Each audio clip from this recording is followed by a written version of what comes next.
ভূমিকম্পের ২ সপ্তাহ পর উদ্ধার অভিযান সমাপ্ত ঘোষণা করল তুরস্ক। তুরস্ক সিরিয়ায় ভূমিকম্পে এরই মধ্যে প্রাণহানি ছাড়িয়েছে ৪৬,০০০। তবে কারা, মানমারাস ও হাতাই প্রদেশে উদ্ধার কাজ অব্যাহত থাকবে বলে জানিয়েছে দেশটির দুর্যোগ সংস্থা।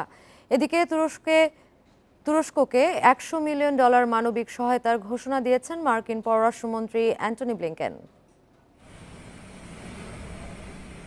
স্মরণকালের সবচেয়ে বড় ভূমিকম্পের রেশ এখনও কাটিয়ে উঠতে পারেনি তুরস্ক। দেশটির দক্ষিণাঞ্চলের বিশাল এলাকা জুড়ে ৭.৮ মাত্রার ভূমিকম্পের ভয়াবহতার ছাপ। প্রতিদিন বাড়ছে প্রাণহানির সংখ্যা, ক্ষতিগ্রস্ত হয়েছে ১,৩০,০০,০০০ মানুষ।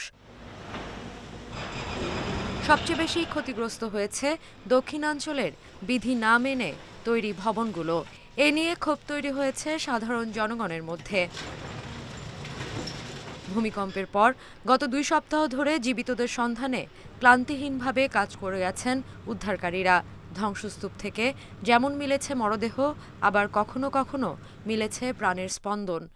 শনিবারও এক দম্পতি ও তাদের ১৪ বছর বয়সী সন্তানকে জীবিত উদ্ধার করেন উদ্ধারকর্মীরা।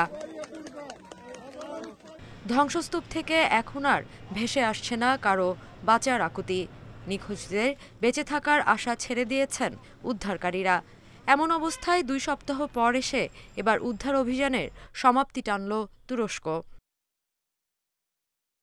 দেশটির দুর্যোগ সংস্থার প্রধান জানান, কাহরামানমারাস এবং হাতাই প্রদেশের অন্তত ৪০টি ভবনে তল্লাশি অব্যাহত থাকবে।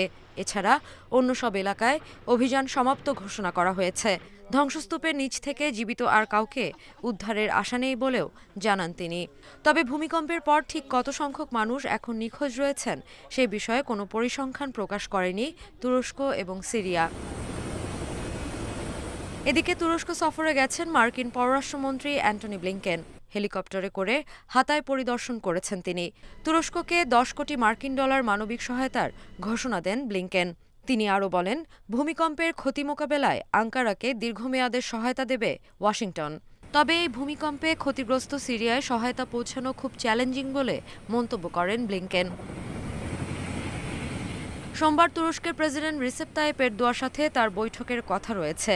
সুইডেন ফিনল্যান্ডের ন্যাটো সদস্যপদ আবেদন অনুমোদনে তুরস্কের অস্বীকৃতি সহ নানা বিষয়ে তারা আলোচনা করবেন বলে জানা গেছে।